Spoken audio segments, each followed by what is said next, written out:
ഓം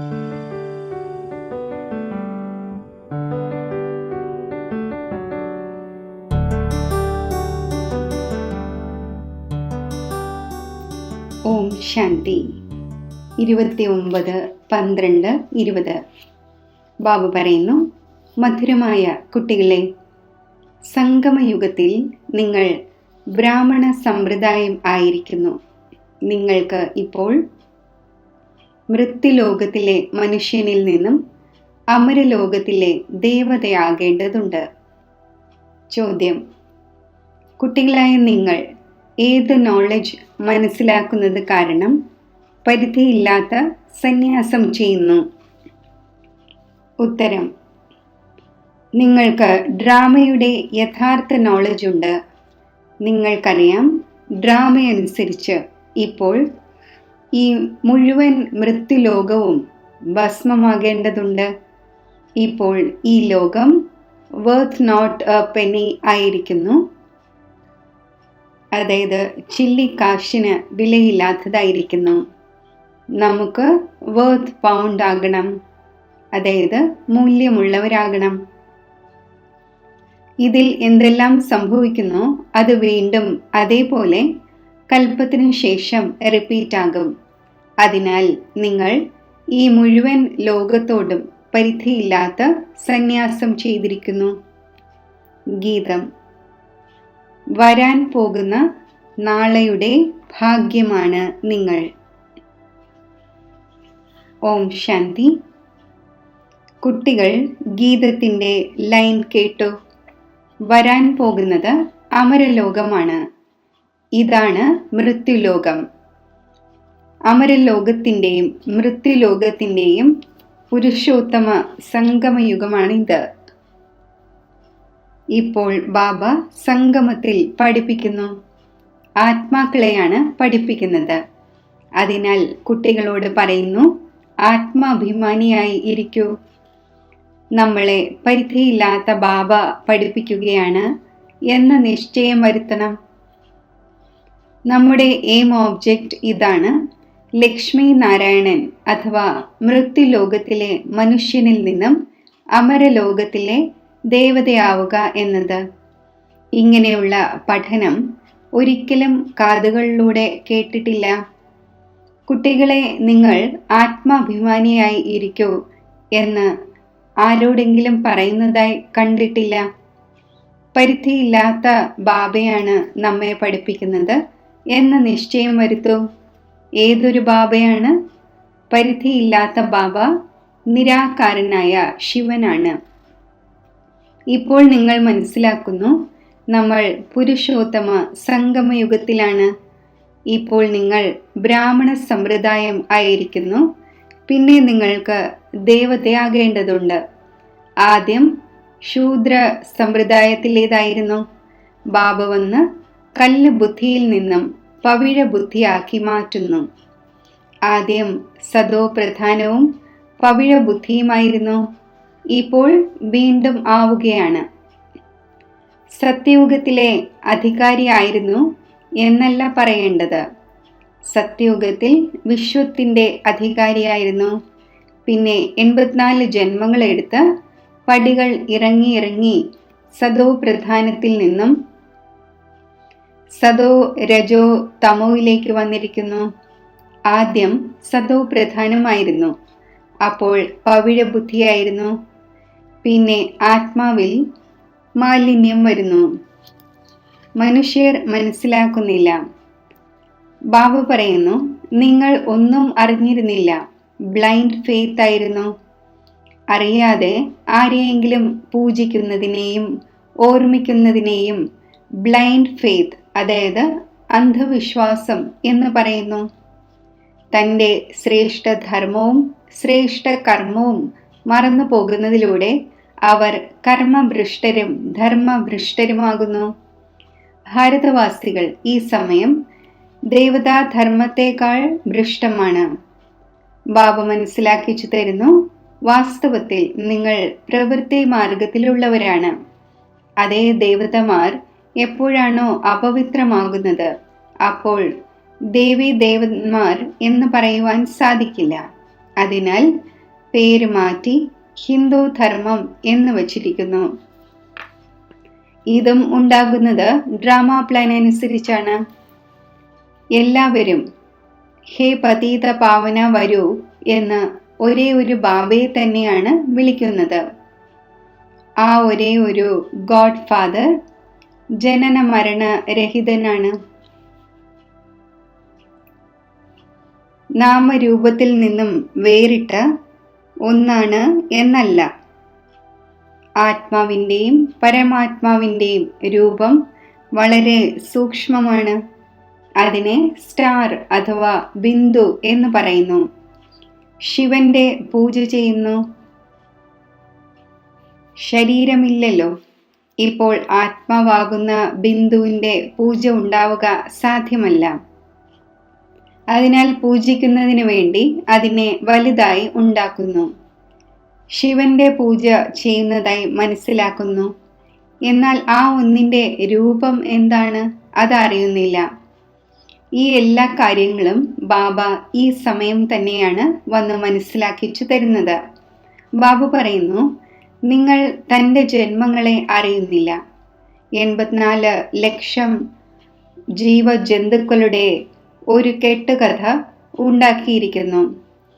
ഇപ്പോൾ ബാബ കുട്ടികളായ നിങ്ങൾക്കിരുന്ന് മനസ്സിലാക്കിച്ചു തരുന്നു. ഇപ്പോൾ നിങ്ങൾ ബ്രാഹ്മണരായിരിക്കുന്നു, പിന്നെ ദേവതയാകണം. കലിയുഗി മനുഷ്യർ ശൂദ്രരാണ്. ബ്രാഹ്മണരായ നിങ്ങളുടെ എയിം ഒബ്ജക്റ്റാണ് മനുഷ്യനിൽ നിന്നും ദേവതയാവുക എന്നത്. ഈ മൃത്യുലോകം പതീത ലോകമാണ്. പുതിയ ലോകം അതായിരുന്നു. അവിടെ ഈ ദേവീ ദേവതമാർ രാജ്യം ഭരിച്ചിരുന്നു. ഇവരുടെ ഒരേ ഒരു രാജ്യമുണ്ടായിരുന്നു. ഇവർ മുഴുവൻ വിശ്വത്തിൻ്റെ അധികാരികളായിരുന്നു. ഇപ്പോഴാണെങ്കിൽ തമോ പ്രധാന ലോകമാണ്. അനേകം ധർമ്മങ്ങളുണ്ട്. ഈ ദേവീ ദേവതാ ധർമ്മം പ്രായേണ ലോപിച്ചുപോയി. ദേവീ ദേവന്മാരുടെ രാജ്യം എപ്പോൾ ഉണ്ടായിരുന്നു? എത്ര സമയം തുടർന്നു? ഈ വേൾഡിൻ്റെ ഹിസ്റ്ററിയും ജോഗ്രഫിയും ആരും അറിയുന്നില്ല. ബാബ തന്നെയാണ് വന്ന് നിങ്ങൾക്ക് മനസ്സിലാക്കിച്ചു തരുന്നത്. ഇതാണ് ഗോഡ് ഫാദർലി വേൾഡ് യൂണിവേഴ്സിറ്റി. ഇതിൻ്റെ എയിം ഒബ്ജക്റ്റാണ് അമരലോകത്തിലെ ദേവതയാക്കി മാറ്റുക എന്നത്. ഇതിനെ അമരകഥ എന്നും പറയുന്നു. നിങ്ങൾ ഈ നോളജിലൂടെ ദേവതയായി കാലത്തിൻ്റെ മേൽ ജയം നേടുന്നു. അവിടെ ഒരിക്കലും കാലത്തിന് ഭക്ഷിക്കുവാൻ സാധിക്കില്ല. മരിക്കുക എന്ന പേര് അവിടെയില്ല. ഇപ്പോൾ നിങ്ങൾ കാലത്തിൻ്റെ മേൽ ജയം നേടിക്കൊണ്ടിരിക്കുന്നു. ഡ്രാമയുടെ പ്ലാൻ അനുസരിച്ച് ഭാരതവാസികളും 5 വർഷത്തിൻ്റെയോ 10 വർഷത്തിൻ്റെയോ പ്ലാൻ തയ്യാറാക്കാറുണ്ടല്ലോ. നമ്മൾ രാമരാജ്യം സ്ഥാപിച്ചുകൊണ്ടിരിക്കുന്നു എന്നത് മനസ്സിലാക്കുന്നു. പരിധിയില്ലാത്ത ബാബയുടെയും പ്ലാനാണ് രാമരാജ്യം ഉണ്ടാക്കുക എന്നത്.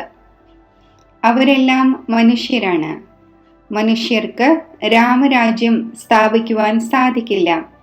രാമരാജ്യം എന്ന് പറയുന്നത് തന്നെ സത്യയുഗത്തെയാണ്. ഈ കാര്യങ്ങൾ ആരും അറിയുന്നില്ല.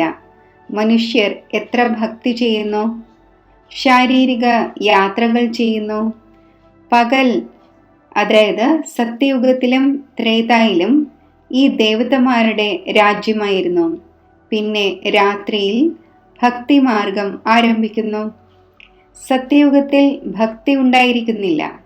ജ്ഞാനം, ഭക്തി, വൈരാഗ്യം, ഇത് ബാബ മനസ്സിലാക്കിച്ചു തരുന്നു. വൈരാഗ്യം 2 പ്രകാരത്തിലുണ്ട്. ഒന്നാണ് ഹഠയോഗി നിവൃത്തി മാർഗത്തിലുള്ളവരുടേത്. അവർ വീടും കുടുംബവും ഉപേക്ഷിച്ച് കാട്ടിലേക്ക് പോകുന്നു. ഇപ്പോൾ നിങ്ങൾക്ക് മുഴുവൻ മൃത്യുലോകത്തിൻ്റെയും പരിധിയില്ലാത്ത സന്യാസം ചെയ്യേണ്ടതുണ്ട്. ബാബ പറയുന്നു, ഈ മുഴുവൻ ലോകവും ഭസ്മമാകാൻ പോകുന്ന ഒന്നാണ്. ഡ്രാമയെ വളരെ നല്ല രീതിയിൽ മനസ്സിലാക്കണം. പേനിനെ പോലെ നിമിഷങ്ങൾ കടന്നു പോയിക്കൊണ്ടിരിക്കുന്നു. എന്തെല്ലാം സംഭവിക്കുന്നുവോ വീണ്ടും കൽപ്പത്തിൻ്റെ 5000 വർഷത്തിനു ശേഷം അതേപോലെ റിപ്പീറ്റ് ആകും, അതായത് ആവർത്തിക്കപ്പെടും. ഇതിനെ വളരെ നല്ല രീതിയിൽ മനസ്സിലാക്കി പരിധിയില്ലാത്ത സന്യാസം ചെയ്യണം. ആരെങ്കിലും വിദേശത്ത് പോകുന്നു എന്ന് വിചാരിക്കുക. അവിടെയും നമുക്ക് ഈ നോളജ് പഠിക്കുവാൻ സാധിക്കുമോ എന്ന് ചോദിക്കുന്നു. ബാബ പറയുന്നു, അതെ, എവിടെയും ഇരുന്ന് നിങ്ങൾക്ക് പഠിക്കുവാൻ സാധിക്കും. ഇതിൽ ആദ്യം 7 ദിവസത്തെ കോഴ്സ് എടുക്കേണ്ടി വരും. വളരെ സഹജമാണ്. ആത്മാവിന് കേവലം ഇത് മനസ്സിലാക്കേണ്ടതുണ്ട്. നമ്മൾ സദോ പ്രധാന വിശ്വത്തിൻ്റെ അധികാരിയായിരുന്നു. അപ്പോൾ സദോ പ്രധാനമായിരുന്നു. ഇപ്പോൾ തമോ പ്രധാനമായിരിക്കുന്നു. 84 ജന്മങ്ങളിൽ തികച്ചും വർത്ത് നോട്ട് എ പെന്നിയായി മാറിയിരിക്കുന്നു. അതായത് ചില്ലിക്കാശിന് വിലയില്ലാത്തവരായിരിക്കുന്നു. ഇപ്പോൾ വീണ്ടും നമ്മൾ പൗണ്ട് എങ്ങനെയാകും, അതായത് മൂല്യമുള്ളവർ എങ്ങനെയാകാം? ഇപ്പോൾ കലിയുഗമാണ്. വീണ്ടും തീർച്ചയായും സത്യയുഗം ഉണ്ടാകണം. ബാബ എത്ര സിമ്പിളായി മനസ്സിലാക്കിച്ചു തരുന്നു. 7 ദിവസത്തെ കോഴ്സ് മനസ്സിലാക്കണം. ഇങ്ങനെ നമ്മൾ സദോ പ്രധാനത്തിൽ നിന്നും തമോ പ്രധാനമായി. കാമചിതയിലിരുന്നാണ് തമോ പ്രധാനമായത്. ഇപ്പോൾ പിന്നെ ജ്ഞാനചിതയിലിരുന്ന് സദോ പ്രധാനമാകണം. വേൾഡിൻ്റെ ഹിസ്റ്ററിയും ജോഗ്രഫിയും റിപ്പീറ്റ് ആകുന്നു. ചക്രം തിരിഞ്ഞുകൊണ്ടിരിക്കുന്നുവല്ലോ. ഇപ്പോൾ സംഗമയുഗമാണ്. പിന്നെ സത്യയുഗമുണ്ടാകും. ഇപ്പോൾ നമ്മൾ കലിയുഗി വിഷ്യസ്, അതായത് വികാരി ആയിരിക്കുന്നു. വീണ്ടും സത്യയുഗി വൈസ്ലെസ്, അതായത് നിർവികാരി എങ്ങനെയാകാം?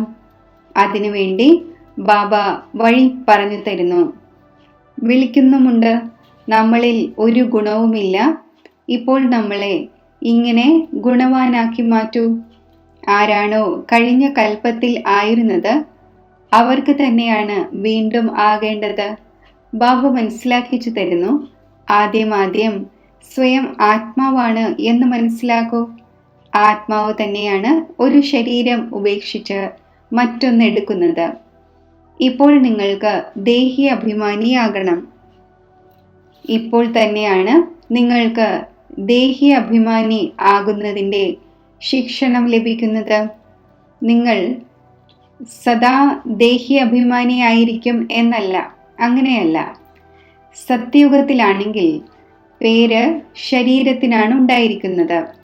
ലക്ഷ്മി നാരായണന്റെ നാമത്തിൽ തന്നെയാണ് മുഴുവൻ കാര്യവ്യവഹാരവും നടക്കുന്നത്. ഇപ്പോൾ ഇത് സംഗമയുഗമാണ്. ഇതിൽ ബാബ മനസ്സിലാക്കിച്ചു തരുന്നു. നിങ്ങൾ അശരീരിയായി വന്നിരുന്നു, പിന്നെ അശരീരിയായി തിരികെ പോകേണ്ടതുണ്ട്. സ്വയം ആത്മാവാണ് എന്ന് മനസ്സിലാക്കി ബാബയെ ഓർമ്മിക്കൂ. ഇതാണ് ആത്മീയ യാത്ര.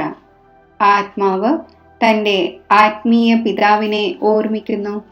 ബാബയെ ഓർമ്മിക്കുന്നതിലൂടെ തന്നെയാണ് പാപം ഭസ്മമാകുന്നത്. ഇതിനെ യോഗാഗ്നി എന്ന് പറയുന്നു.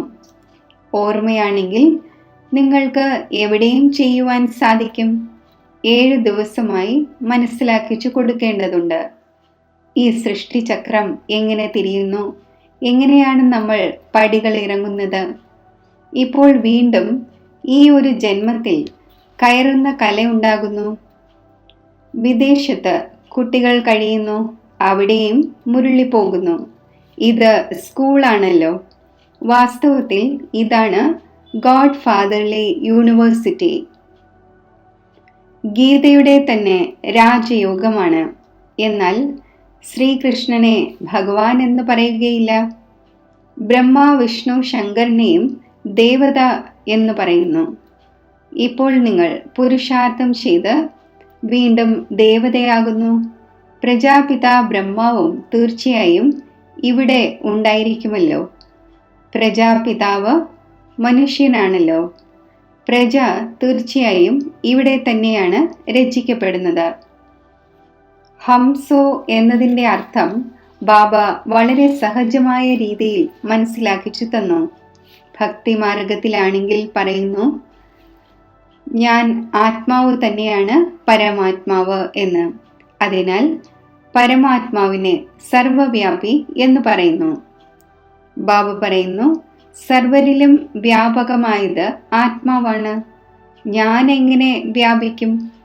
നിങ്ങൾ എന്നെ വിളിക്കുന്നത് തന്നെ ഹേ പതീത പാവന വരൂ, നമ്മെ പാവനമാക്കൂ എന്നാണ്. നിരാകാര ആത്മാക്കളെല്ലാം വന്ന് അവരവരുടെ രഥം സ്വീകരിക്കുന്നു. ഓരോ അകാലമൂർത്തിയായ ആത്മാവിൻ്റെയും സിംഹാസനം ഇതാണ്. സിംഹാസനം എന്ന് പറയാം, അഥവാ രഥം എന്ന് പറയാം. ബാബയ്ക്കാണെങ്കിൽ രഥമില്ല.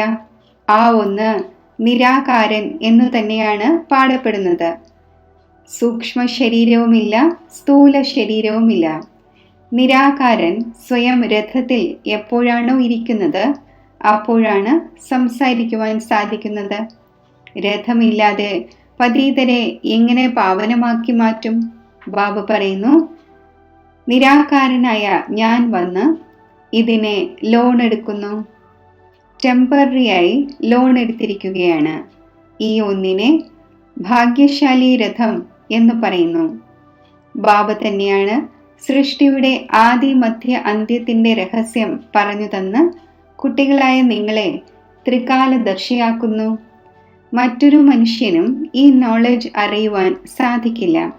ഈ സമയം എല്ലാവരും നാസ്തികരാണ്. ബാബ വന്ന് ആസ്തികരാക്കുന്നു. രചയിതാവിൻ്റെയും രചനയുടെയും രഹസ്യം ബാബ നിങ്ങൾക്ക് പറഞ്ഞു തന്നു. ഇപ്പോൾ നിങ്ങൾക്കല്ലാതെ മറ്റാർക്കും മനസ്സിലാക്കിച്ചു കൊടുക്കുവാൻ സാധിക്കില്ല. നിങ്ങൾ തന്നെയാണ് ഈ ജ്ഞാനത്തിലൂടെ വീണ്ടും ഇത്രയും ഉയർന്ന പദവി നേടുന്നത്. ഈ ജ്ഞാനം കേവലം ഇപ്പോൾ തന്നെയാണ് ബ്രാഹ്മണരായ നിങ്ങൾക്ക് ലഭിക്കുന്നത്. ബാബ സംഗമത്തിൽ തന്നെയാണ് വന്ന് ഈ ജ്ഞാനം നൽകുന്നത്. സദ്ഗതി നൽകുന്നവൻ ഒരേ ഒരു ബാബ തന്നെയാണ്. മനുഷ്യർക്ക് സദ്ഗതി നൽകുവാൻ സാധിക്കില്ല. ആ ഗുരുക്കന്മാരെല്ലാം ഭക്തിമാർഗത്തിലേതാണ്. സദ്ഗുരു ഒന്നേ ഉള്ളൂ. ആ ഒന്നിനെ ആഹാ സദ്ഗുരു ആഹാ എന്ന് പറയുന്നു. ഇതിനെ പാഠശാല എന്ന് പറയുന്നു. എയിം ഓബ്ജക്റ്റ് നരനിൽ നിന്നും നാരായണൻ ആകുന്നതിൻ്റെതാണ്. അതെല്ലാം ഭക്തിമാർഗത്തിലെ കഥകളാണ്. ഗീതയിലൂടെയും ഒരു പ്രാപ്തിയും ഉണ്ടാകുന്നില്ല.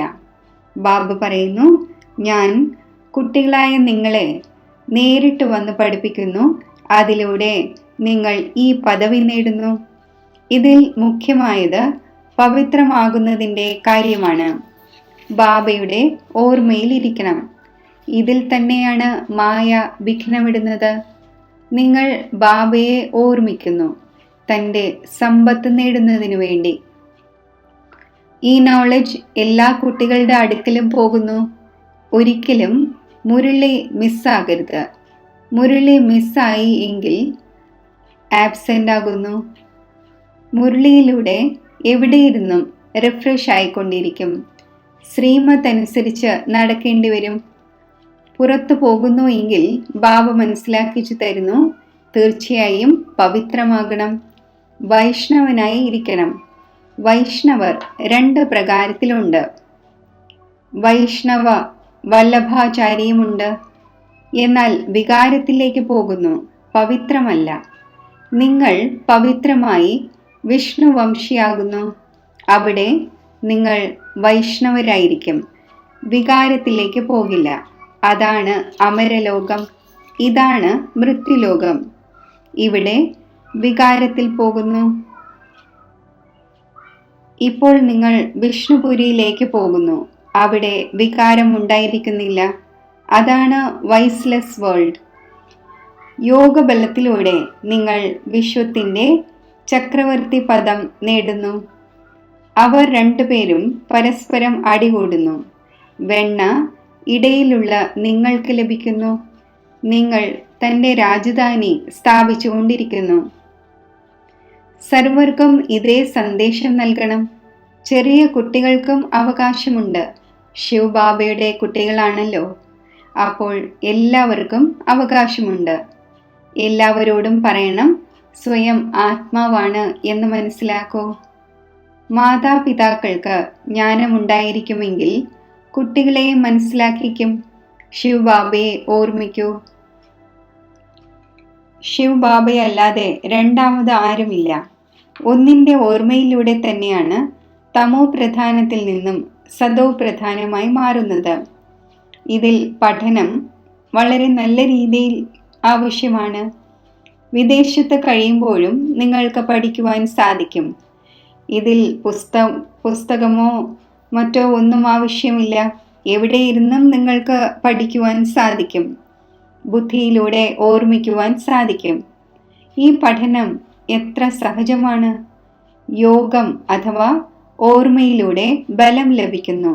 നിങ്ങളിപ്പോൾ വിശ്വത്തിന്റെ അധികാരിയായിക്കൊണ്ടിരിക്കുന്നു. ബാബ രാജയോഗം പഠിപ്പിച്ച് പാവനമാക്കി മാറ്റുന്നു. അതാണ് ഹഠയോഗം. ഇതാണ് രാജയോഗം. ഇതിൽ പഥ്യം വളരെ നല്ല രീതിയിൽ ആവശ്യമാണ്. ഈ ലക്ഷ്മി നാരായണന്മാരെ പോലെ സർവഗുണ സമ്പന്നമാകണമല്ലോ.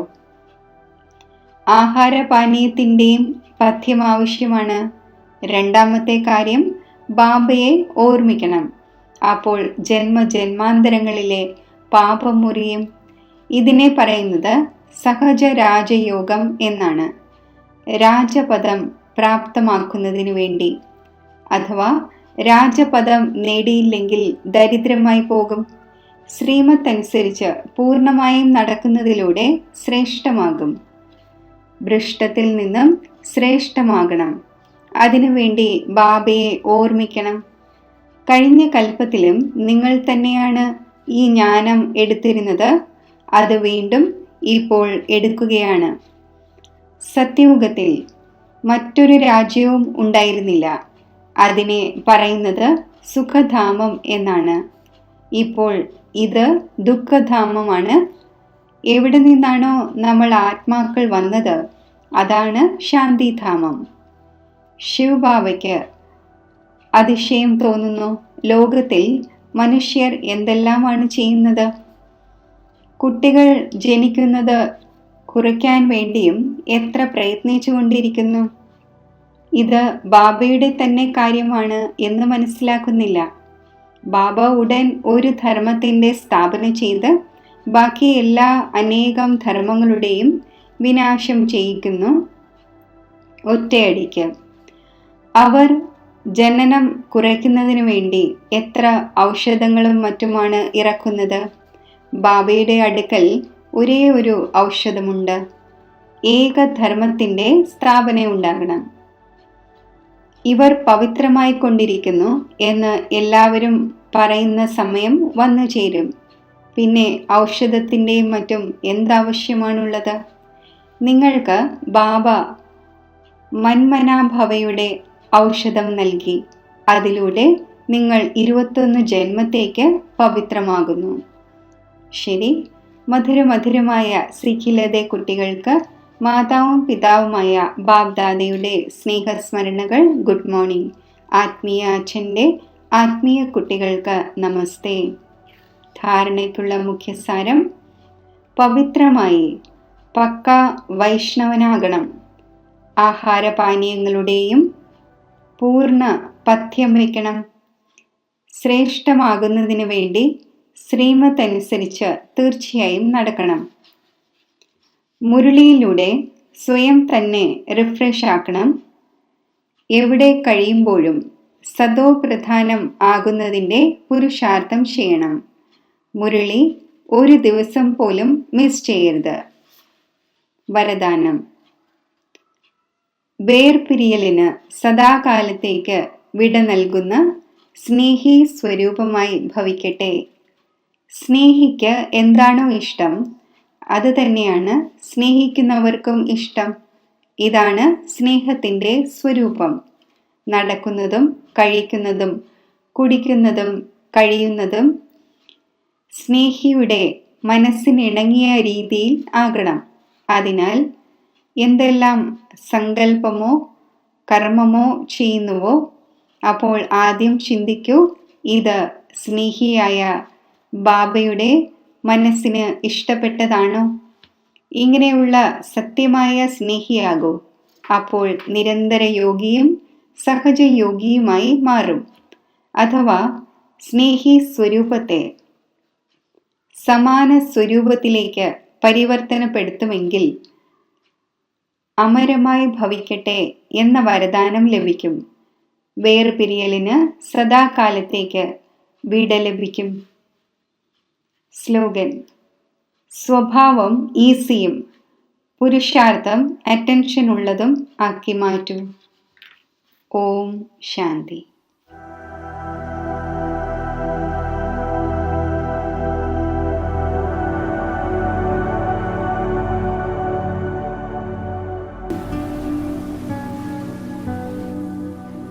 വ്യക്ത ലോകത്തിലെ സർവ വിസ്താരങ്ങളിൽ നിന്നും മനസ്സിനെ ഒതുക്കി മസ്തക മധ്യത്തിൽ തിളങ്ങുന്ന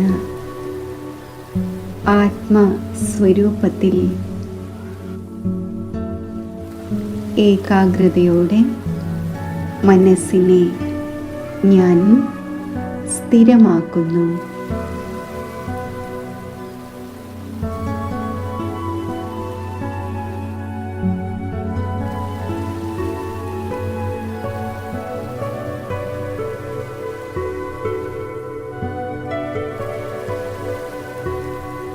ശാന്തിയാകുന്ന എൻ്റെ സ്വധർമ്മത്തിൽ ഞാൻ സ്ഥിതി ചെയ്യുന്നു.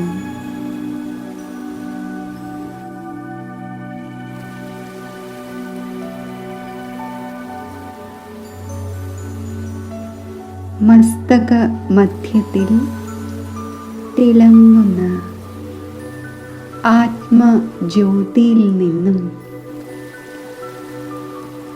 ശാന്തിയുടെ പ്രകാശകിരണങ്ങൾ നാല് ഭാഗത്തും വ്യാപിച്ചുകൊണ്ടിരിക്കുന്നു.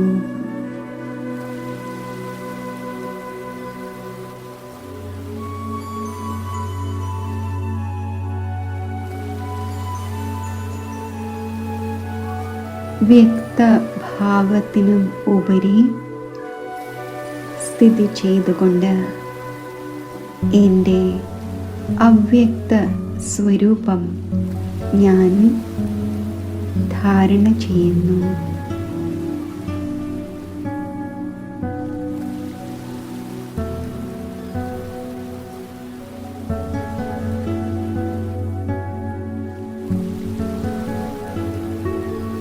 ഞാൻ ഡബിൾ ലൈറ്റ് ഫരിഷ്തയാണ്.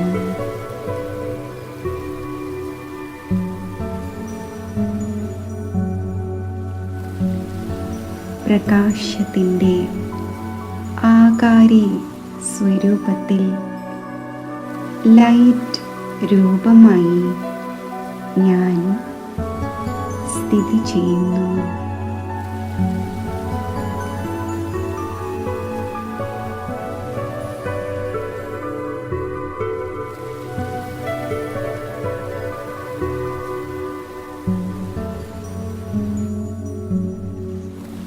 ഈ സ്ഥിതിയിൽ ഇരിക്കുമ്പോൾ അവ്യക്ത മൂർത്തിയായ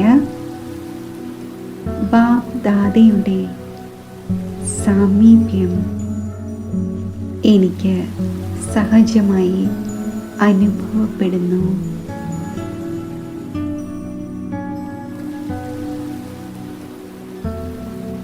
അവ്യക്ത ബാപ് ദാദയുടെ മുന്നിൽ സ്ഥിതി ചെയ്യുമ്പോൾ ബാപ് ദാദയുടെ വരദാനി ദൃഷ്ടി എന്നിൽ പതിയുന്നു.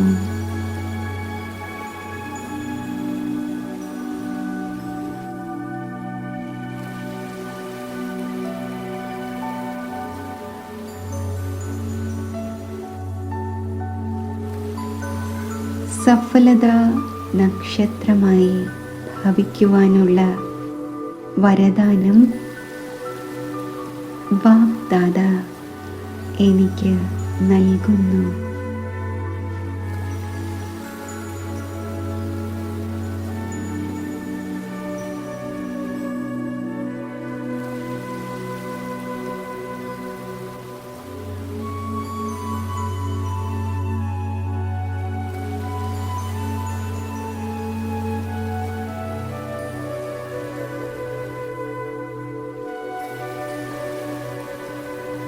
വാഗ്ദാതയുടെ ദൃഷ്ടിയുടെ വരദാനങ്ങളുടെ അലൗകിക അനുഭവം സ്വീകരിച്ചുകൊണ്ട് ഞാൻ ബിന്ദുരൂപമായി മാറുന്നു.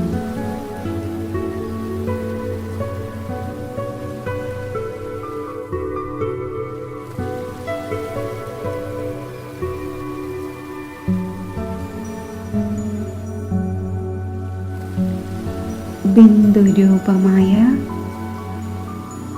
ശിവ് ബാബയുടെ സമീപം ഞാൻ സ്ഥിതി ചെയ്യുന്നു.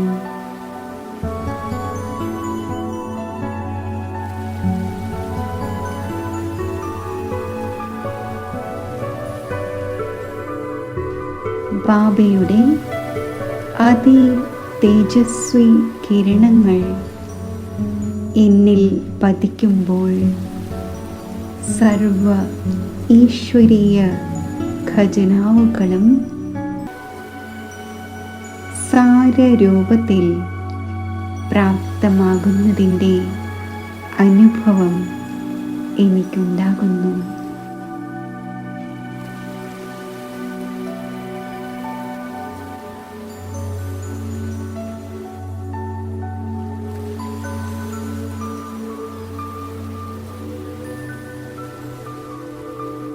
സർവ ഈശ്വരീയ ഖജനാവുകളും സാരരൂപത്തിൽ ഉൾക്കൊള്ളുന്ന ഈ ശക്തിശാലി ബിന്ദുരൂപ അവസ്ഥയിൽ ബിന്ദുരൂപനായ ബാബയുടെ ശക്തിശാലി ഓർമ്മ ഉൾക്കൊള്ളുന്ന ശക്തിശാലി മാസ്റ്റർ സർവശക്തിവാൻ സ്ഥിതിയിൽ ഞാൻ സ്ഥിതി ചെയ്യുന്നു.